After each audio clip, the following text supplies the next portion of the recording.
Hello, I'm Bishop Michael McGovern of the Diocese of Belleville in Southern Illinois, here to speak with you today about the Solemnity of the Immaculate Conception of the Blessed Virgin Mary, which we celebrate on December the 8th. 6 years ago in France, in a small town, there was an amazing discovery in a library. There was discovered a book that had been misidentified and was on the shelf. It was a book printed some 400 years ago, and it turned out to be a first folio of the works of William Shakespeare. Now, to give you some idea about how important this book would be, that we don't have any of Shakespeare's manuscripts, that the earliest source we have to understanding the mind of William Shakespeare are the first folios. And there are only 220 copies of the first folio that we know that exist. So at auction, one of these books would sell for about $6 million. Why is this first folio so important? That scholars can read the first folio, and it's our hint into, well, what was in the mind of Shakespeare when he wrote his plays? What about the dialogues? What was Shakespeare thinking? And these folios are the purest expression of the mind and heart of this literary genius.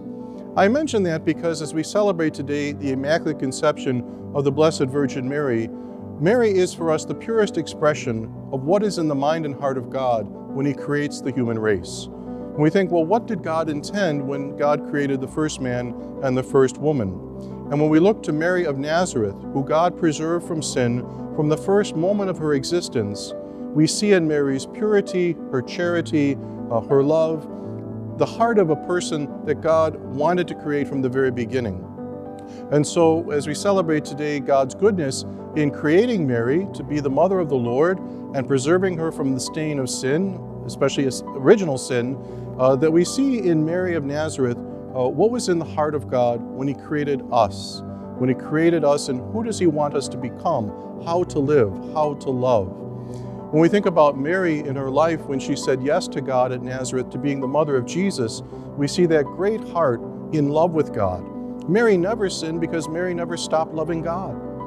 And Mary also loved her neighbor. When we think about how I'm sure that Mary experienced many different difficulties in life, maybe things that people said about her, maybe talk in a small town like Nazareth, when Mary first announces that she's expecting a child, we see that Mary, whatever people say, it may have toughened her skin, but it never hardened her heart.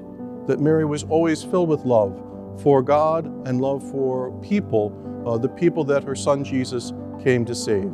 Today then I encourage us to turn to Mary, Mother of the Church, and our Mother too, as we thank God for the gift of Mary in our lives on this feast of her Immaculate Conception. May Mary's inspiration help us to turn away from sin and selfishness and to be people who live and love in the way that God intended from the beginning, the purest expression of God's heart when God created man and woman all those years ago. God bless you all.